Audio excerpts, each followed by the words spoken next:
Hello, everybody. Welcome back to WWTF Game Show. MikeC. I'm Fred White. Hey, today we're talking to you about 007 First Light. Now, you can find this PC, of course. You can also find it on Xbox. And you can find it on PlayStation. Yep. And Mike and I both have it. So, before we start talking about it, we're going to give some ratings to it. First of all, let's start off with, I said I was going to write this shit down. Just text me the shit next time, Mike. Let's start off with the graphics. I'll run it down again. Graphics. Text it to me. Gameplay. I ain't going to remember. Fun factor and replayability. Yeah, I ain't going to remember that. Yeah, I know you're not, but that's just for our core audience out there. Okay. All right, so graphics. Graphics. What are you giving it? Graphics, I give it a 3, Fred. Oh, wow. Okay. 3. I would say 3.5, because some points it looks great, then some points it doesn't. As far as when you're looking at the other characters around the screen, not looking good. When it does the close-ups of the people actually having a conversation, that's when it looks good. Okay. And mind you, a lot of times when me and Mike do these reviews, we don't discuss what we're going to give it. So when you see these shocking reactions, there's nothing planned. Okay. And this is the very first take. So hopefully we don't have to do this shit over. So graphics, I'm there with you too. No,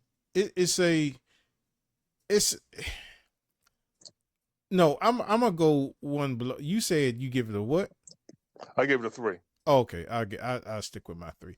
I'll give it a 3. This more so looks like a PlayStation 4-ish type game. Yes. A very high polished PlayStation 4 type game. Like I would say something like Hitman. Graphically. That's people that did it. Yeah. Hitman IOs. Yeah. Those people that did it. And you see it in the graphics as well too. So yeah, 3. Right. Because you see that some parts, you know how they're trying, like the water effects when you get to later levels of the game, the explosions as well too. You see when like, okay, that looks good. Not so much that. Not so much that. Ooh, that looks good. Hey, that was cool. That looks good. You know, so yeah, graphics is about there. You know what I'm saying? Yeah, the white people portrayed in here are they're very high glowishly. They're like plastic. You know, like mannequin look a little plastic. Mannequin with Vaseline. Yeah, it's like you go inside Macy's and you spray Vaseline on the mannequin. That's what that looks like. That's what. Yeah. Because I played on PlayStation 5. Fred, what you play yours on? PlayStation 5. PlayStation 5. Okay, so I didn't play it on PC. I did start some of my journey with this game. I did get it back to the TV now, so it's supposed to show the whole graphics of the actual game. But yeah, it's still fell on that 3-ish type of graphic rating. All right, we're going to gameplay. All right, let's go to gameplay. Gameplay, phenomenal. I give that a 5. This game is fun as hell to play. The explosions, as far as when you disarm people, choke them on out. You know what I'm saying? The little knockdown type of moves you got. Even the interaction with, as far as different ways how you can complete an objective. The gameplay is really on point. They shine with the gameplay. Graphics don't always make the game, but the gameplay is what really sells the game. You know what I'm saying? Like, will you come back for this? Is this gameplay fun? Yes, it's fun. The gameplay is great. Controllers are responsive. They're easy to use. So gameplay, they was right there with it. I enjoyed that. I enjoyed far as just the different avenues you can go to about completing stuff. So gameplay, phenomenal. I give that a 5. I just thought about implementing a new rating for it, but we're gonna wait till we finish with this one. But gameplay, I agree 100% with Mike. I give it a 5. This is not your this is not your this is not the Nintendo 64 007. Okay. It's not. And this shies away pretty much from any other 007 game that was made. You know, GoldenEye and all that other stuff.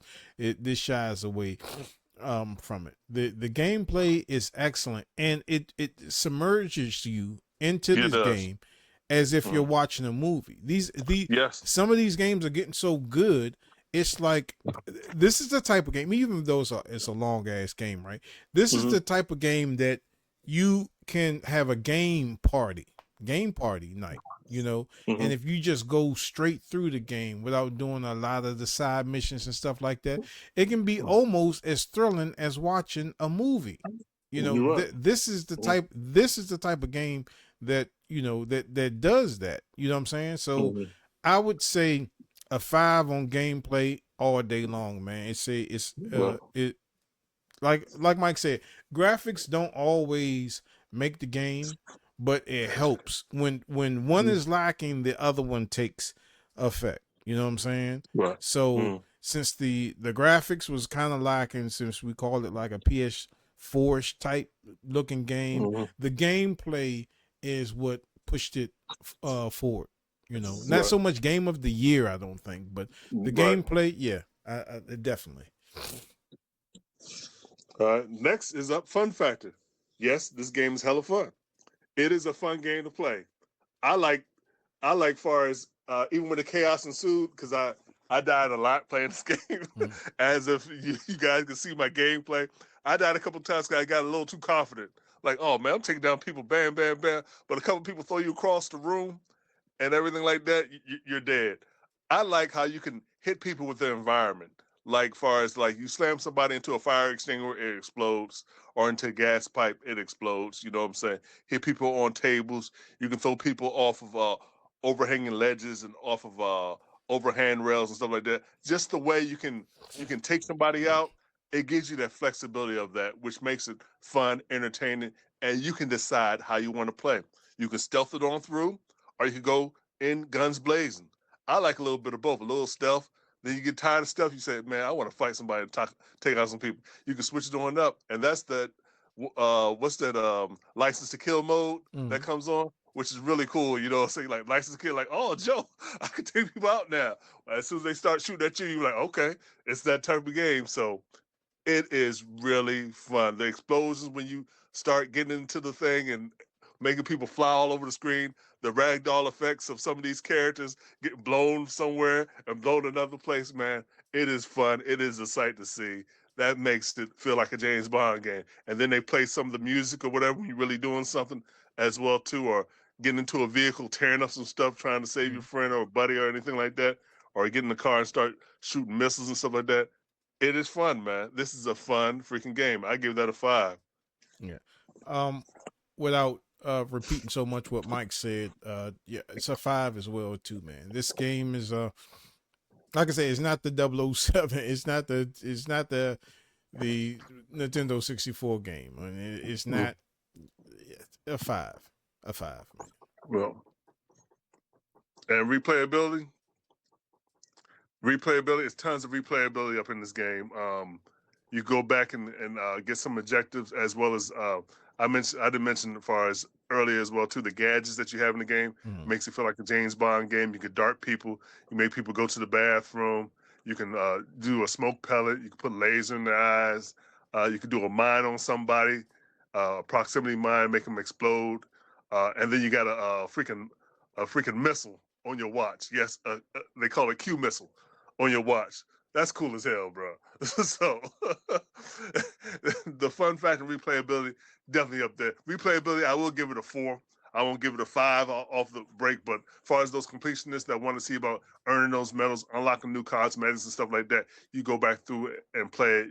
You have tax sims that you can do different levels. They are doing some type of DLC or anything like that for those people that want to continue on with the game.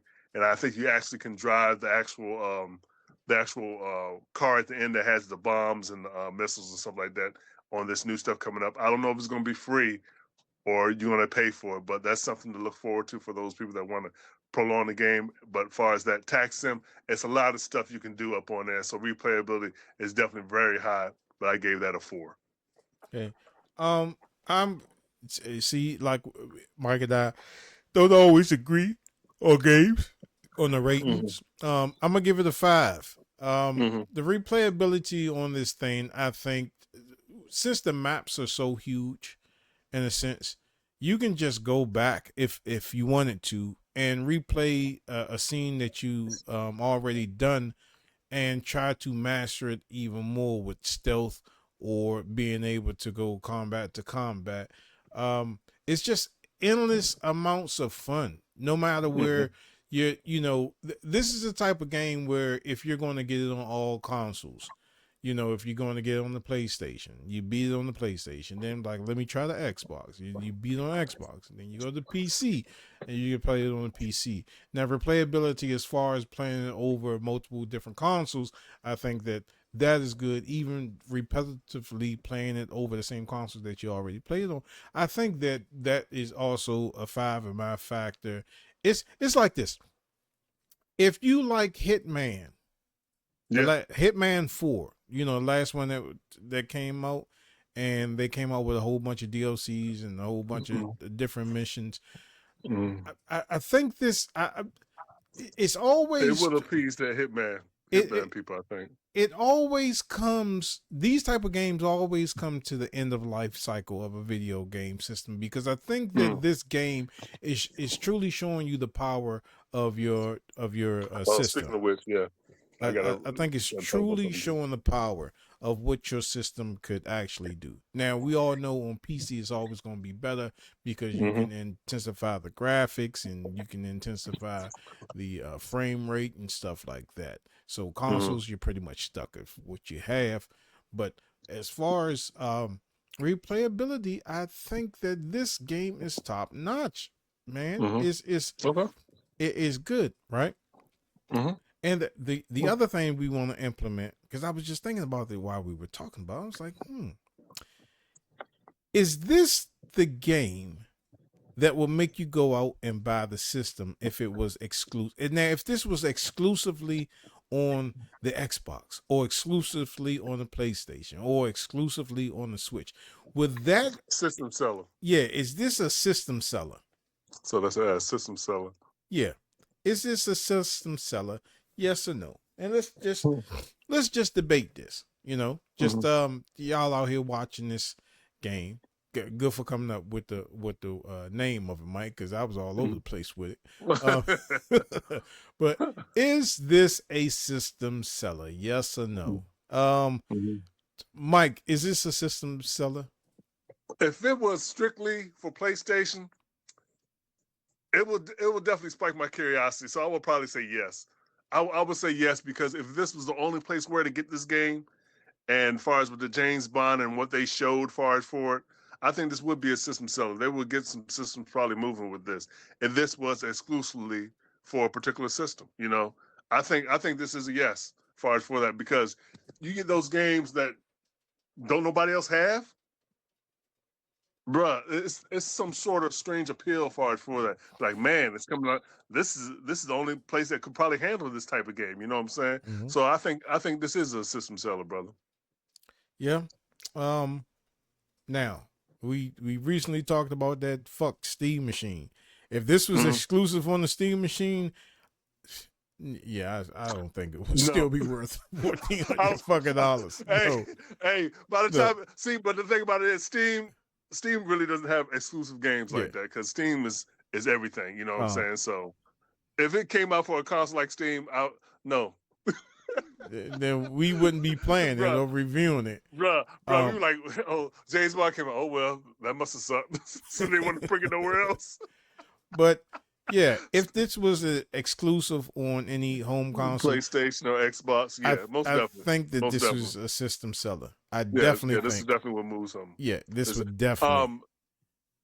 And also too, to talk about system selling and everything like that. Also to talk about, how they supposed to say the future of game and stuff like that. The only thing I didn't like about this game was some of the load time. As far as when you die, it took a minute for the game to come back to the screen.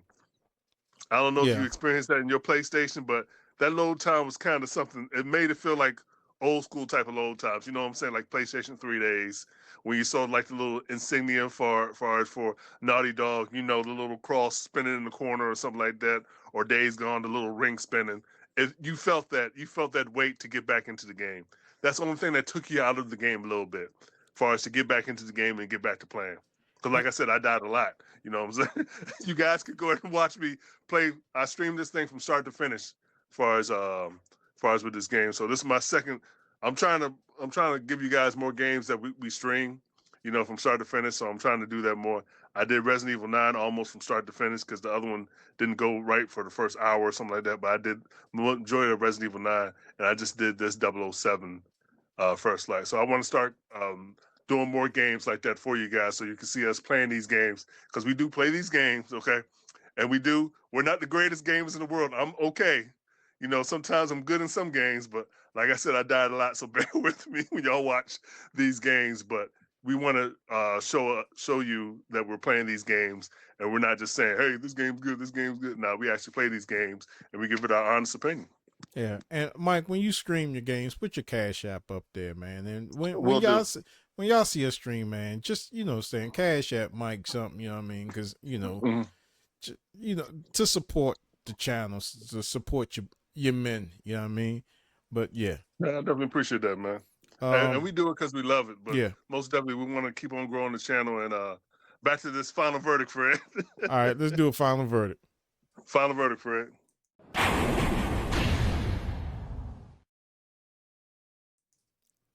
All right, Mike, 007. First Light. Mm-hmm. We don't know if it's still a GameFly out there. There is a GameFly still out there, Fred. I saw a commercial for it, and I saw it on Facebook as well too. GameFly does still exist, so there is a possibility for you to GameFly something. So you can rent it, buy it, or forget about it. You know what I'm saying? Yeah. Now this is where, because if you get these games from GameFly, 9 times out of 10 when you get them back, they're gonna be all scratched the fuck up, or you're not gonna get them back at all. We all knew with Hollywood Video, when you rented a PlayStation or Xbox, PlayStation or whatever, Nintendo 64, when you opened up that case, that shit was empty. So this is the only time that I think that it would be a digital market. That's where digital should come at if you want to rent the game, because the game will put a time limit on it, or when you could play it, or how many times you can. Well, just a time limit on when you can play it, and then you can, you know what I'm saying, if you keep it over a certain amount, then they charge you for it. But, that would be a good digital thing. But Game. also, if y'all wanted to play these games, when y'all donate to the channels, if y'all wanted to play these games before you buy it, say, "Hey, Fred, can I play it on your PS5?" Or, "Mike, can I play it on your PS5?" Those donations come so we can get these subscription tickets, so you know what I'm saying, y'all can come in and y'all can play these games. Donate to that cause. But there you go. Okay, so which one is it, Mike? Buy this junk, man. You have a ball with this thing, man. Most definitely, you won't. Man, buy this game, bro. It is a fun time. Very, very fun, man.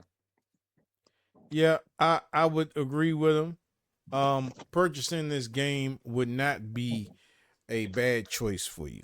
No. It's if you love Hitman, you will love this game. Mm-hmm. You know what I'm saying, because they're damn nearly identical. You know. Hey, and look, I'm not a great Hitman fan. I played it or whatever, but I really like this game. So I might give Hitman another try. I got different eyeballs in now, you know what I'm saying? To experience it from a different take. But yeah, this game has opened, and the thing about some of these games like this, some of these games open up your eyes to different type of genres and everything like that as well too. So it's good to experience different type of game, because you never know what you're gonna like later on. Yeah. So all right, yeah. Good. And again, I just want to remind y'all that this game, this channel is if you like what you see, support the channel, man, because we bring more content to you. And people are always probably wondering why, it's called the Gamer Show, but how come y'all don't always talk about games? Well, you see all this grade that Mike and I have. we have mortgages now, and we go through life, so we don't have the luxury of sitting in mama's basement and eating getting Cheetos crumbs on our chest. You know what I'm saying? Writing our name on the milk and the sausages and all that other shit. We got bills we got to pay. You know what I'm saying? And we love doing this. We love doing this for y'all.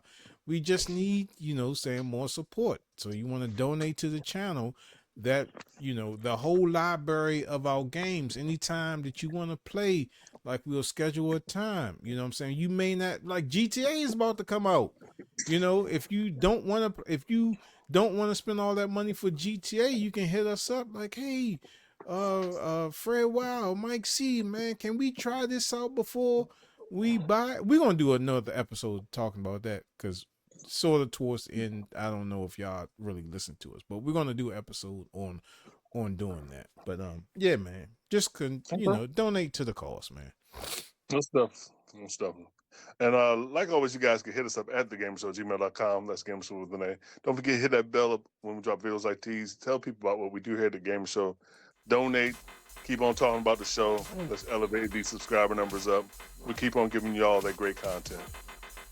Y'all do know we're on TikTok, so please go over there and give us a follow. And follow us on all our social media networks. And we'll see you next time on WWTF. We want the facts. The Gamer Show. Keep on watching. Tune in. Keep hitting that subscribe button. Thank you, guys. Donate. Please donate. All right. Later, y'all. Peace.